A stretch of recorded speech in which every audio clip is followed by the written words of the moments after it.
and welcome to Season 1 of the new series Teaching Matters on the PsychSessions Network.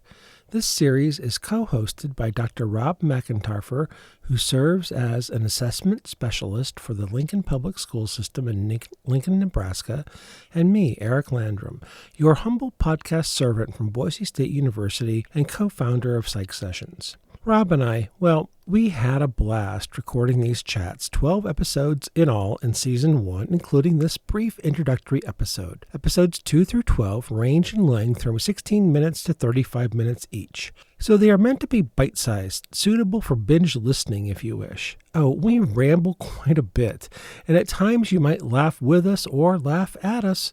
Honestly, we don't care which. Please know that the viewpoints expressed here represent Rob and Eric's own opinions respectively, and not the opinions of their individual employers. As we discuss teaching matters, we hope these conversations will be provocative and thought-provoking. If you have ideas for future episode topics or want to comment, most podcast outlets allow for comments, or you can email us at psychsessionspodcast@gmail.com. Now, I will put that email address in the liner notes for each episode, show notes, but here it is again, all one word, psychsessionspodcast@gmail.com. Thank you so much for listening, and enjoy Season 1 of Teaching Matters.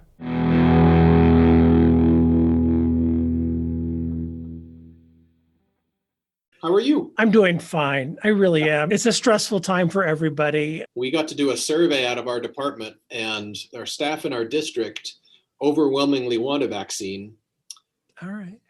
I definitely feel that teachers, K-12 teachers, should have the option to have the vaccine before schools are reopened. The thing is, in Nebraska, we reopened in August. And hopefully you've got researchers there tracking rates.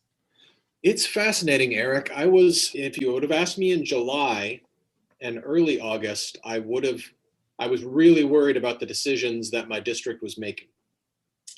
And I didn't feel like I had the right to say much one way or the other because I'm not in the classroom. So I wanted to step back and let classroom teachers have the floor. And there were mixed opinions from that group. I was ready for disaster when we reopened. But apparently, the combination of mask protocols, really good mask protocols, I think that's been our saving grace. Social distancing happens when it can happen. And then I think our district, for whatever reason, spent good money updating HVAC systems in schools. Good. So that was money spent years ago. So we've had, I'd say in our high schools, we've got 6 big high schools, and in high schools, there's usually 1 to 2 reported cases a day, and that would go down to 1 to 2 a week, maybe up to 3 to 4 a day at the very peak of our worst.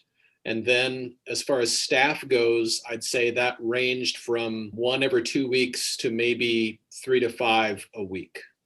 But there was never a telltale smoking gun spike or increase that they could point to. They shut down a couple programs that did spike, but it was programs, not entire schools. That's really amazing, because I think if you found a age-matched sample kind of thing as best you could, I'm thinking about how in the heck would you socially distance kindergartners and first graders from touching one another, from hugging, from playing? How would you do that? I don't think you could, or would you want to, although you should in that environment. My guess is that masks and ventilation saved us, because for whatever reason, the biggest surprise to me was kids, even very young kids, we told them to wear masks and they wore masks. And that was rather stunning, that we didn't have kids ripping them off, pulling them down, just isolated cases. So that's my only explanation for why we've been in continuous kindergarten through 8th grade, all kids in school, unless their parents wanted them to learn from home, and then they could learn from home.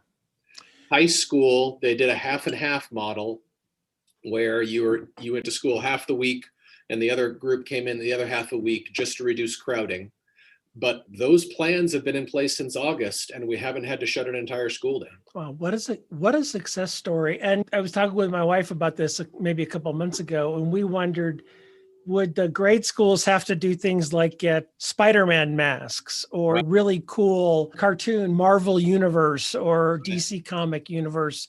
Is that how you would get little ones to keep their masks on? I don't know. And this sort of dips into our research, or at least psychology research area. One hypothesis or one explanation that could be tested with different hypotheses. Have we been telling students how to behave for so long that we can just about get them to do anything? I think a good teacher and a good K-12, or maybe I should say K-8, because man, 9, 10th, 11th, 12th, that's a whole nother ball of wax. Yeah. I think a good K-8 teacher is so persuasive and has such an amazing skill set that they probably can get most students most of the time to do almost anything. Yep.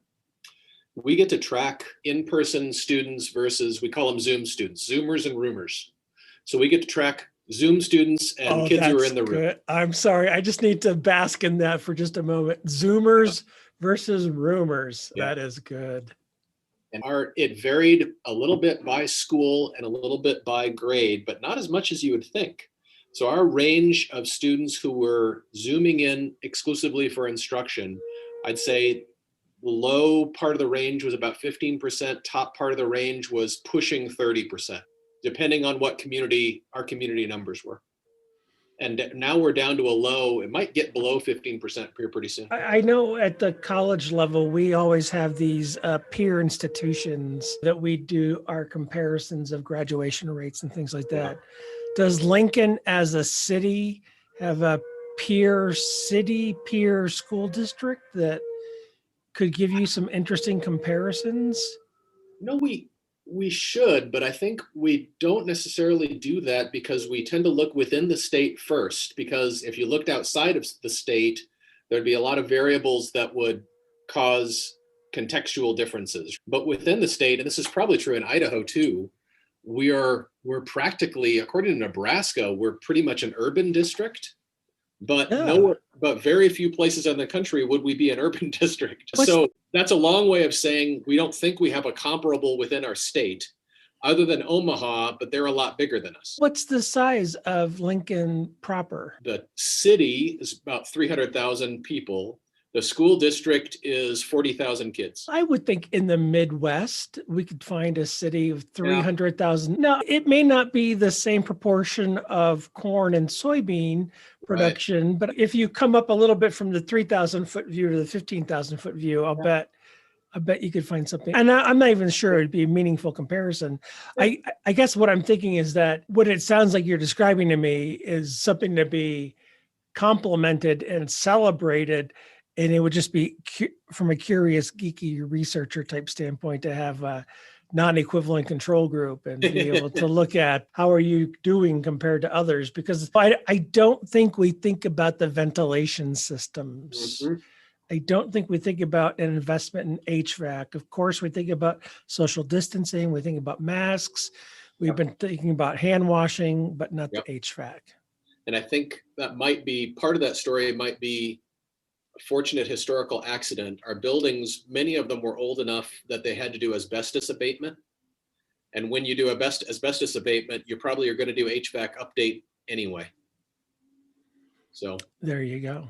There you go. We can chat about a title or we can just go to a topic and we'll stitch it all together later. What do you want to do? I wanted to first brag and compliment first. I've got this on my desk. The chalkboard used to be over on my table because I would delight when people would come in, especially if they were students or new teachers. I would delight in getting them to draw on a chalkboard because they never have before. Oh, isn't that wild? It is. But I ended up taking it home and now it's part of our home decor and we change Happy Christmas, Happy New Year, Happy Valentine's Day. It's part of our home decor. I can get you another chalkboard. There are some in stock. You send me a preferred mailing address and I can get you ones unfinished where you could paint them yourself. I can get you ones that are finished. Sometimes I need awards for special awards for teachers. That'd be fun to give as an award for a teacher. That'd be cool. There's a room down the hall I'm at school, and Yeah. it's Education 636. It used to be our classroom. It's actually now been taken over and repurposed, but those chalkboards came out of that room, and I got permission at the time. This is probably 18 years ago or so. May I have them before they're thrown away? Nice. And so actually, instead of instead of asking for forgiveness, I actually sought permission ahead of time. Yeah. And I grabbed them and I chopped them up and Nice. got them home, and then I cut them, and then I made those frames for them. And so, those are meaningful because thousands of psych students learned from those for decades. Yep. In this building before they were ripped off the walls. Great. So. How do you cut slate? Is that a stone saw or is that a scoring? No, I don't think that's real slate. I think that's just compressed press board with a cheap backing. If that were slate, you're right. You would need a stone cutter with a wet saw. Yeah. No, I just did that on a table saw. I was going to tell you, I finally bought myself. It's not a good like cabinet saw or shop saw even, because I don't have a shop. I have to work outside, but I bought a job site table saw. Good. And it's been a lot of fun. I've been researching frame making, so that might be the next thing I get into. Yeah. If you, with your tabletop, the shop saw that you assemble, it's portable. Yeah. There are some frame making jigs online that you make them yourself, and getting that 90-degree miter, getting that to be just perfect is painstaking. And there's a couple of jigs out there that are YouTube videos where you can make them yourself. There's a guy named Steve Ramsey who does some YouTube videos I really like, and he specializes in, so you don't have a professional shop, you have cheap tools, here's what you can do. He's got a replacement miter. Shoot, I'm blanking on my vocabulary. He says one of the first things to do is replace the miter gauge that came with your table saw and buy a better version with a longer fence and a stop on there and a better dial. So that'll be my next purchase, I think.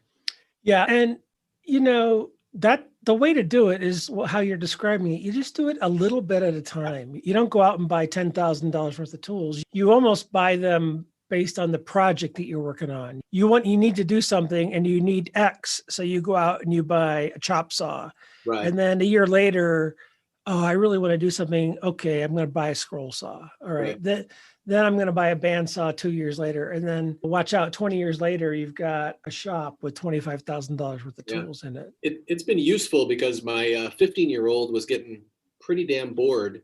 So the habit we fell into, I found a couple places that didn't mind if I stole their pallets.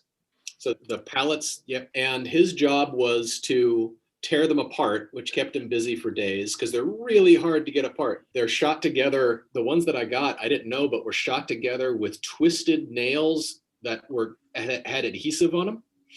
So he had to work like crazy to get them apart, but then cut them up. And some of the wood's not bad, decent hardwood. And you've probably seen there is an entire genre of pallet art. Oh, I did not know that. Oh my gosh. Oh, go to YouTube. And just Google or search on YouTube pallet art, and there's gorgeous things that you can make with pallet wood, because a lot of times you want that weathered look on purpose. Cool. And oh gosh, I've seen gorgeous things made from pallets. Yeah. We made really rough and ready bee houses for Christmas for family members, and it barely took any time at all. They were all straight cuts, so it was pretty fun. Yeah, I've seen Adirondack chairs made from pallet wood, and if you want to, you can take the time to sand it down. And you probably, if you're going to sit on or anything, you want to scan for nails and all that, and do all that stuff. And you can clean it up if you want to, but The other fun thing is I don't know where they get the wood, but sometimes their main supports on pallets, those are really weird sizes. They're Oh yeah, they're usually what I want to say. They're like end cuts, or they're just yeah, like chop offs. They're just yeah. kind of like discards. Yeah. They're cutting them down from something weird because it's nowhere near 2x4 or 4x4. It's some other weird dimensional lumber. Right. Yeah. And as long as two sides are parallel, they may not care about the other two Yeah. because they just want to slap them together to save time. Yeah. Yep. Make sure they're strong. Yeah. And I'm sure you've read about this. The only thing you never want to do anything where those come in contact with something with food, Oh, I didn't know because that. a lot of those are treated with rot resistant Uh, stain or varnish, okay. because they're going to be outside in the weather, in the elements, and Okay. they're usually made to last a long time because they're Sure. going to be beaten up. So Right. it's like working with, what is that wood you buy at the lumber yard? You put outside. Yeah, pressure treated or. Thank you. Yeah, pressure treated Yeah. lumber. Yeah, where it's Right. got that stuff infused. If you cut the end grain off, you can see it's infused. Right. I guess our title can't be woodworking talk, but no, but one episode could be shop talk. It could be a bonus episode, shop talk. Knowing you and I, we could probably find bizarre parallels between woodworking and teaching, but I don't know if it would entertain anyone else. One of the things that I've learned about, you started this, dude. One of the things that I've learned about woodworking, and I've read other people say this, a lot of woodworking is about hiding your mistakes. Yeah. So when I do anything that's going to be looked at closely, Yeah. I figure out a way, whether it's wood putty or with a finish or with a varnish, to hide your mistakes. And in a classroom, I can get good at covering up the rough areas, if you will. Yeah. I know where the students are going to ask questions. So either I can be prepared for those, or I can just steer clear. Yeah. Kind of like those K-8 teachers I was just talking about a minute ago. Mm-hmm. The really good ones are so awesome. Mm-hmm. They can steer a student who's a little bit ornery or cranky right into wearing that mask and make them feel like, no, I want to wear the mask. Mm-hmm. You can't tell me to not wear it. I'm going to wear it. I refuse to take it off. I'm wearing it all day, kind of thing. Yeah. Funny. Yeah, I was reading a Nick Offerman book. Have you read any of his stuff? I haven't read it, but I know of him, and I know he is a master woodworker.